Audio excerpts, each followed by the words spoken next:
तो अपनी पिछली वीडियो में मैंने मैश और डोमिना के फाइट को एक्सप्लेन किया था, साथ ही हम मैश और डोमिना के पास्ट को भी थोड़ा बहुत जान पाए थे। उस फाइट के अंत में इनोसेंट जीरो और डूम वहां पहुंच गए थे और डूम मैश के सामने अपनी ताकत का प्रदर्शन करना शुरू कर दिया था। तो आज की वीडियो में हम जानेंगे कि डूम और मैश का जब मुकाबला हुआ तो इस मुकाबला का अंजाम क्या हुआ। ध्यान रहे वीडियो में आगे भर भर के स्पॉयलर्स है, नहीं चाहिए स्पॉयलर्स तो अभी ही वीडियो को बंद कर दो, बाद में रोने का कोई फायदा नहीं। तो डूम मैश से लड़ने के लिए आगे बढ़ता है और यहां हमें बताया जाता है कि डूम इनोसेंट जीरो का एल्डेस्ट सन है, यानी कि डूम सभी बच्चों में, मतलब इनोसेंट जीरो के बच्चों में सबसे स्ट्रांग है और डूम का एटीट्यूड भी वैसा ही कुछ था। डूम कहता है कि मैं पहले अपनी 20% पावर का इस्तेमाल करके देखूंगा कि मैश मेरे से लड़ने लायक है भी या नहीं। अब ये सुन के डोमिना की फट जाती है कि भैया डूम के पावर का 20%, इतना तो मैश पक्का नहीं झेल पाएगा। No but to his surprise Mash यहाँ मस्त लड़ता है डूम से उसके 20% पावर पे।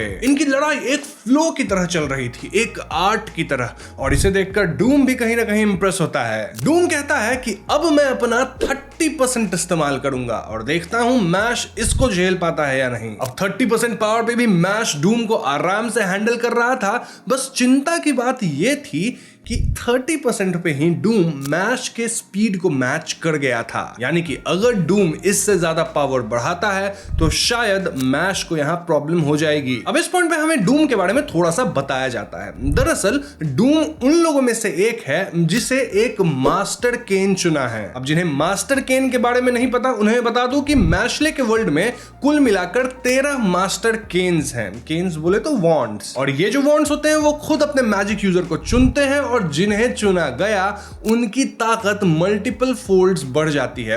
एक तरह से आप कह सकते हो 13 एल्डर वॉन्ड्स हैं। नहीं, एल्डर वॉन्ड नहीं कह सकते क्योंकि हर एक मास्टर केन की एक अलग प्रॉपर्टी होती है। जैसे डूम के मास्टर केन की ये खासियत है कि वो डूम के शरीर को, मतलब उसकी जो फिजिकल एबिलिटीज है उसको मैक्सिमम तक पुश कर सकती है, यानी कि डूम फिजिकली बहुत ज्यादा स्ट्रांग है और फिलहाल वो अपने मैजिक का इस्तेमाल भी नहीं कर रहा। मास्टर केन की वजह से ही अपने फिजिकल एबिलिटीज के दम पे वो मैश से लड़ रहा था और ऑन पार लड़ रहा था। अब सोचो मैजिक इस्तेमाल करेगा तो क्या होगा। तो इसके बाद मैश और डूम दोनों एक दूसरे का हाथ पकड़ के एकदम गुत्थम गुत्थी शुरू कर देते हैं और इसे देखकर ऐसा लग रहा था मानो वो दोनों एक दूसरे की ताकत का अनुमान लगा रहे हों। डूम कहता भी है कि मैंने मैश की ताकत का अंदाजा लगा लिया है और मुझे लगता है कि मेरे 50% पे मैश मेरे से नहीं जीत पाएगा, क्योंकि अपने 50% पे डूम कहीं ना कहीं ट्वाइस एज फास्ट हो जाता है और इससे शायद वो मैश की स्पीड को बीट कर दे। जैसे ही डूम 50% पे आता है मैश भी अपना स्पीड बढ़ा लेता है, इनफैक्ट अपना पावर भी बढ़ा लेता है और 50% पे भी ये दोनों इवनली मैच्ड थे। एक पॉइंट पे तो मैश डूम को घुसंड भी मार देता, मतलब मैश ही ओवर परफॉर्म कर रहा था, लेकिन यहां पे डूम थोड़ा सा चीटिंग कर लेता है। आई मीन चीटिंग नहीं कह सकते इसको, बट हाँ डूम को इस पॉइंट पे अपने मैजिक पावर का इस्तेमाल करना पड़ जाता है। डूम यहां मैश से कहता है कि भले तुम फिजिकल प्राउवेस में अच्छे हो, मुझे मैच कर रहे हो, लेकिन जब मैं मैजिक इस्तेमाल करूंगा तब तुम नहीं बच पाओगे, तब मैं ही सुप्रीम निकलूंगा। डूम मैश पे अपने मैजिक से हमला करने के लिए तैयार था, लेकिन एकदम से मैश जमीन पे लेट जाता है। सब एकदम आश्चर्य में थे कि भैया मैश अचानक से बीच लड़ाई में लेट क्यों गया, और यहां हमें पता चलता है कि एक्चुअली में मैश के जो मसल्स है ना वो सोर हो गए हैं। बहुत दिन बाद जिम करो एक दिन तो कैसा सोर हो जाता है मसल, वही हो गया था मैश के साथ। मजाक नहीं कर रहा, मैश हमेशा ब्रेसलेट्स यानी कि अपना लिमिटर्स पहनता था, तो इतने दिन बाद उसके मसल्स एकदम आउट ऑफ कंट्रोल बढ़िया से खुले और वो उसका इस्तेमाल किया, तो इस वजह से मैश के मसल्स कहीं ना कहीं सोर हो गए हैं। इसीलिए मैश अब उठ नहीं पा रहा और आराम से जमीन पे लेट गया है। मतलब बंदे को डर भी नहीं है कि डूम उस पर अटैक कर देगा तो पता नहीं उसका क्या होगा। वहीं डूम ध्यान देता है कि उसके पास जो बड़ा सा तलवार है जिसका नाम वो कैडल बॉल रखा है, तो भैया इस तलवार के एक साइड पे एक चिप यानी क्रैक था। इससे डूम रियलाइज करता है कि जब वो मैश से लड़ रहा था तो मैश अपनी ताकत का इतना प्रदर्शन किया था कि वो लिटरली उसके तलवार को क्रैक कर दिया, जो कि आज तक कभी नहीं हुआ था। दिस ओनली मींस कि मैश भी इस पॉइंट पे अपनी पूरी ताकत का इस्तेमाल नहीं कर रहा, रादर वो अपनी पावर्स को लिमिट करके रखता है। अब हो सकता है कि मैश ये सब सबकॉन्शियसली करता हो, कॉन्शियसली नहीं, लेकिन हाँ पॉइंट ये है कि मैश भी अपनी पूरी ताकत का इस्तेमाल नहीं कर रहा था। Now this was very interesting for doom. क्यों? क्योंकि डूम को हमेशा से एक ऐसा ओपोनेंट चाहिए था जो कि उसे टक्कर दे सके। डूम का काइंड ऑफ एम ही है ये कि बहुत बहुत स्ट्रॉन्ग लोगों से लड़ना और उन्हें हरा के अपना वर्चस्व दिखाना। लेकिन अब डूम की जो तलाश थी ना एक वर्दी ओपोनेंट की, वो उसे मिल गया था मैश के रूप में, और वो मैश से कहता है कि भैया तुम मुझसे तब लड़ना जब तुम अपने फुल पोटेंशियल पे हो, ऐसे आधे अधूरे बेग्ड फैशन में लड़ने का कोई मजा नहीं। और ऐसे भी अगर तुम फुल पोटेंशियल पे मुझसे नहीं लड़ोगे तो तुम मुझसे जीत नहीं पाओगे। अब ये सब हो ही रहा था कि तभी इनोसेंट जीरो कहता है कि मैं कुछ बहुत ही पावरफुल मैजिकल बीइंग्स को एहसास कर पा रहा हूं अपने आसपास, यानी कि डिवाइन विजनरीज यहां पहुंच रहे हैं। वैसे में इनोसेंट जीरो डूम को यहां से निकलना पड़ता है, लेकिन जाने से पहले इनोसेंट जीरो अपने डार्क पावर और मैग्मा वाले पावर का इस्तेमाल करके मैश पे अटैक कर देता है, ताकि इस डार्क पावर वाले मैग्मा से अगर मैश टच हो गया तो वो डार्क मैजिक में विलीन हो जाएगा, विलुप्त तो हो जाएगा। बताया था ना मैंने एक वीडियो में कि डार्क मैजिक से जो भी टच करता है वो नल वॉइड कहीं तो चला जाता है, मतलब समझो गायब हो गया। अब मैश जिसका कि मसल सोड़ पड़ा था और वो जमीन पे पड़ा था, उसके पास बचने की कोई ताकत भी नहीं थी। मैग्मा उछल उछल के फूट रहा था और मैश को लग भी जाता, लेकिन उसे बचाने आ जाता है एक इंसान जिसको मैश अभी अभी हराया था। जी हाँ, Domina. Okay okay, thank you. Domina कहता है कि आज तक मेरे बाप ने मुझे बस एक टूल की तरह समझा, मेरा बस इस्तेमाल किया, लेकिन मैश तुम पहले ऐसे इंसान बने जिसने मेरे साथ हाथ मिलाया मुझे हराने के बाद, तो मैं तुम्हारा फैन बन चुका हूं, मतलब हम लोग अब दोस्त बन चुके हैं। इसीलिए मैं अपनी बची खुची मैजिकल पावर जो रही है हारने के बाद उससे तुम्हें बचाऊंगा। ऐसा कह के डोमिना मैश पे एक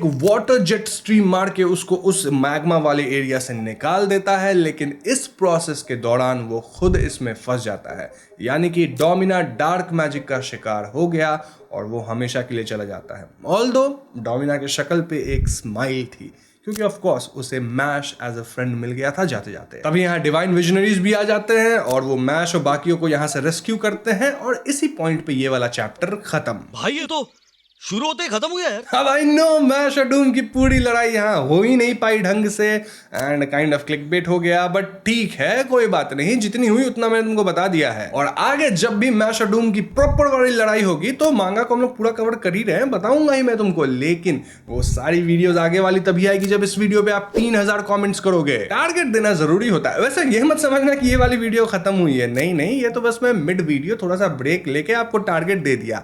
अभी मैं एक और चैप्टर एक्सप्लेन करूंगा कि आगे इन इवेंट्स के बाद क्या हुआ। तो अगले चैप्टर में हम इनोसेंट जीरो के बाकी 3 बच्चों को भी देख पाते हैं, मतलब 6th पे तो मैश है, 5th पे डोमिना, 1st पे डूम। तो ये 2nd, 3rd और 4th कौन है? वेल 4th पे है डेलिजास्टर, जो कि अकेले सबसे स्ट्रॉन्गेस्ट 50 एल्वेन वॉरियर्स को हरा दिया था। एल्वेन वॉरियर्स बहुत टफ होते हैं और 50 को हराना, वो भी अकेले, कोई मजाक वाली बात नहीं है। मतलब ऑब्वियसली अपना डेलिजास्टर डोमिना से तो बहुत पावरफुल है। नाउ 3rd सन है एपिडेम, जिसे जायंट्स को मारने भेजा गया था और वो इतनी जल्दी वापस आया कि सबको लगा भी ऐसे ही वापस आ गया, लेकिन नहीं, वो जायंट्स को इतने कम टाइम में खत्म कर दिया था। इट शोज कि अपना एपिडेम डेलिजास्टर से भी ज्यादा पावरफुल है। Now 2nd sun is famine, जो कि दिखता जोकर जैसा है, हरकतें भी उसकी वैसी ही हैं, लेकिन पावर में वो डेलिजास्टर से भी ज्यादा पावरफुल है। डिजास्टर छोड़ो, एपिडेम से भी ज्यादा पावरफुल है, तभी तो 2nd पे है। मतलब इनोसेंट जीरो के 4 बच्चे एक जगह पे अभी हैं, यानी कि 1st, 2nd, 3rd और 4th। और यहाँ इनोसेंट जीरो बताता है कि उनका 5वां बेटा डोमिना हार चुका है। इसके बावजूद भी हम अपने प्लान को फॉलो करेंगे। आज से ठीक 1 महीना बाद जब सोलर इक्लिप्स होगा तब हम अपने प्लान को अंजाम देंगे। अब इस पॉइंट में डूम कहता है कि मैश अपनी पूरी ताकत का इस्तेमाल नहीं कर रहा था और मुझे मैश से उसके बेस्ट पे लड़ना है।